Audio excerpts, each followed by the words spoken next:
Assalamualaikum warahmatullahi wabarakatuh. Selamat pagi sahabatku. Di video kali ini kita akan membersihkan kolam dari penyakit atau sisa-sisa penyakit yang masih menempel di bak terpal. Kali ini kita akan membersihkannya dengan kaporit dan satunya dengan PK, sahabatku.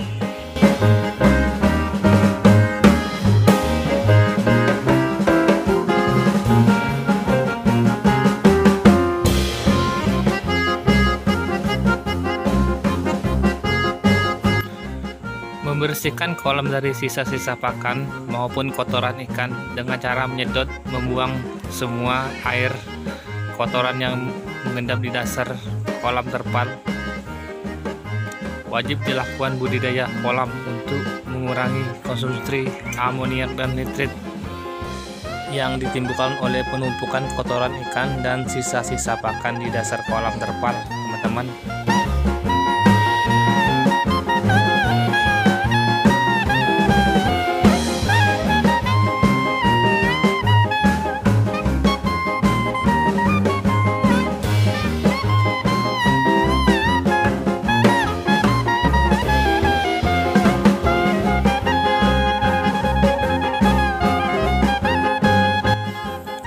Membersihkan kolam terpal harus dilakukan secara teratur. Pada budidaya pembenihan lele kolam terpal misalnya, pembersihan kolam harus dilakukan minimal 20-30 hari sekali.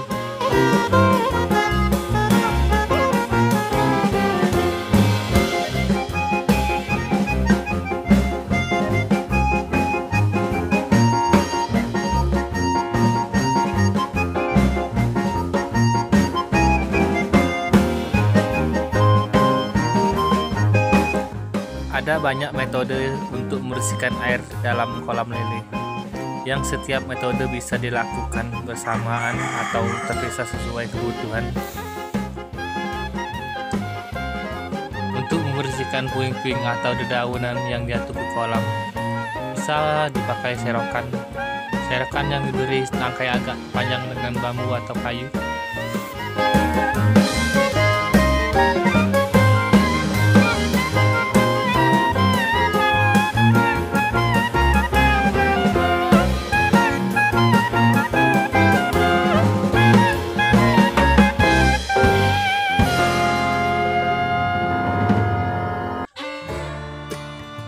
Memungkinkan kita untuk menjangkau seluruh area kolam. Bahan membuat serokan biasanya kain teli yang sedikit menyerap air. Serokan yang berformat kecil bisa juga dipakai untuk membersihkan kotoran berupa busa-busa air di permukaan air.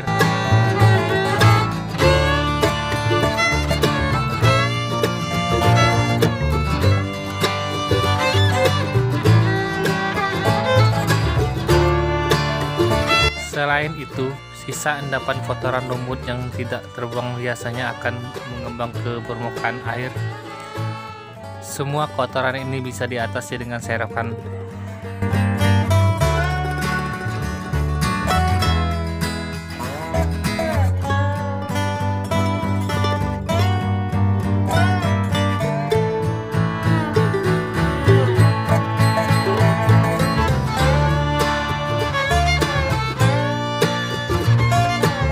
Kolam diberikan kaporit dan PK sebanyak 25-200 gram untuk memberantas hama dan bibit penyakit.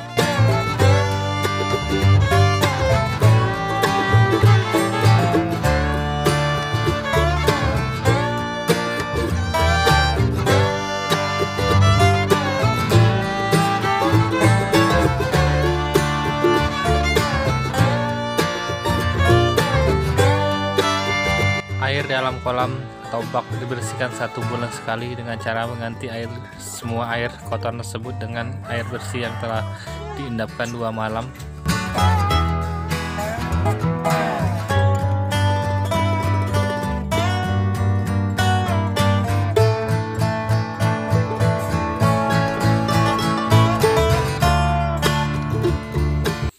Kolam yang telah terjangkiti penyakit harus segera dikeringkan dan diberikan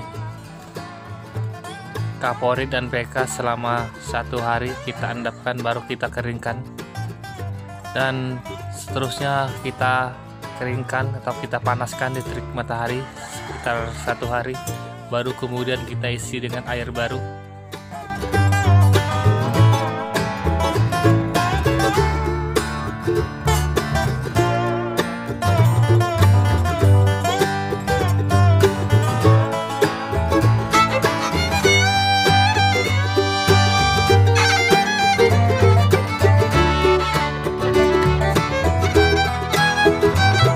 Kaporit dan PK ditebarkan secara merata di dasar kolam, kemudian dibiarkan 1 hari, dan kemudian baru dibersihkan, dan kemudian dikeringkan selama 1 hari lagi, dan baru kolam siap diisi air baru.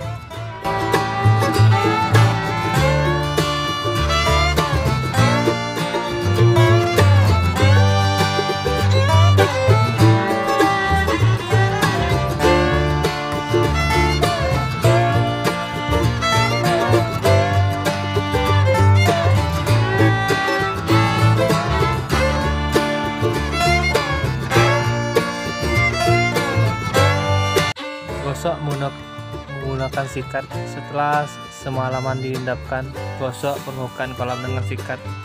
Gunakanlah sikat yang biasanya untuk membersihkan lantai kamar mandi. Gosok kolam terpal secara kuat sampai lumut hilang. Setelah selesai digosok, buang air kolam yang masih mengandung Kaporit dan PK ini.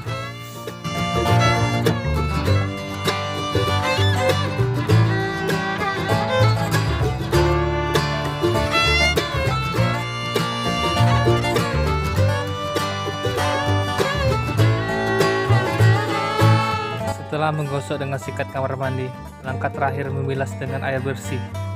Ini dilakukan untuk menghilangkan sisa-sisa Kaporit dan PK dan lumut yang ada di dalam kolam. Ulangi menggosok pada bagian lumut yang masih menempel.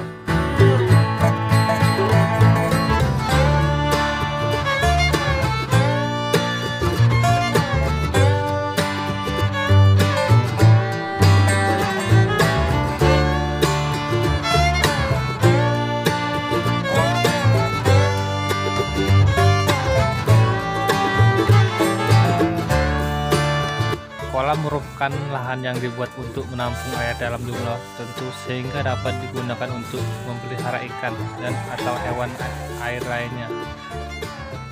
Berdasarkan pengertian teknis, kolam merupakan suatu perairan buatan yang luasnya terbatas dan sengaja dibuat manusia agar mudah dikelola dalam hal pengaturan air.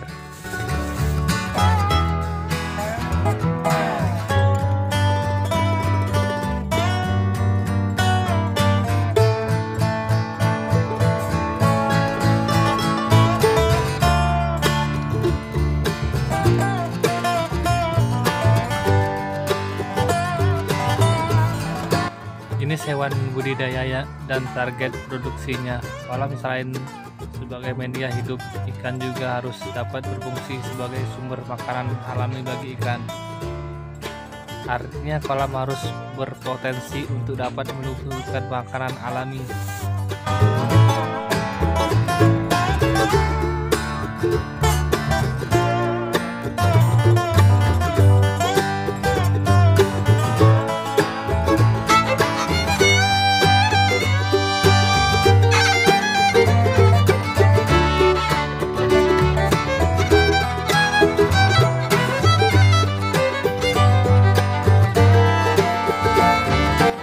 Kolam ikan yang baik akan mempengaruhi ikan dalam hal ketahanan terhadap penyakit.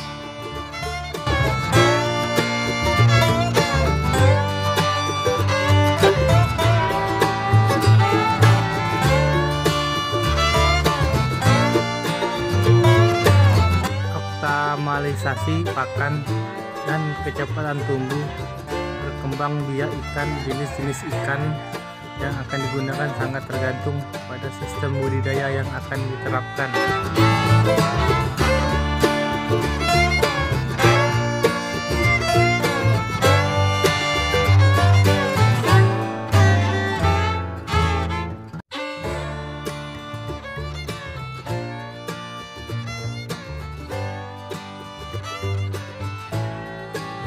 Ada 3 sistem budidaya ikan air tawar yang biasa dilakukan, yaitu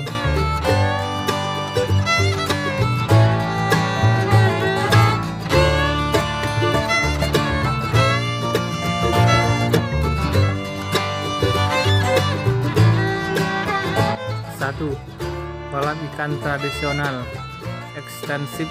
Kolam yang digunakan adalah kolam tanah, yaitu kolam yang keseluruhannya bagian kolamnya terbuat dari tanah.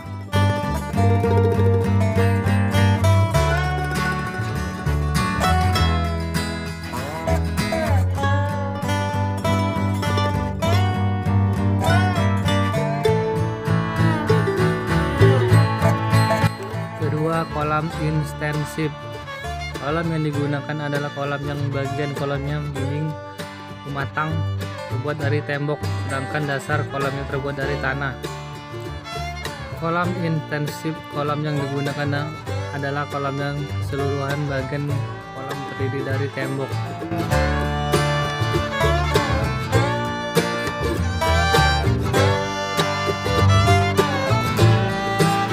Untuk kolam pemijahan biasanya 4 persegi, panjang dan lebar kolam pemijahan. Misalnya untuk kolam pemijahan ikan lele, sebayang tidak terlalu berbeda dengan panjang kekaban. Sebagai patokan untuk 1 kilo indukan ikan lele membutuhkan ukuran kolam pemijahan 3x4 dengan kedalaman air 0,75 sampai 1,00 meter. Kolam pemijahan sebaiknya dibuat dengan sistem pengairan yang baik, yaitu mudah dikeringkan dan pada lokasi yang mempunyai air yang mengalir serta bersih. Selain itu, kolam pemijahan harus tidak bocor dan bersih dari kotoran ataupun rumput-rumput liar. Kolam penetesan adalah kolam yang khusus dibuat untuk penetesan telur ikan.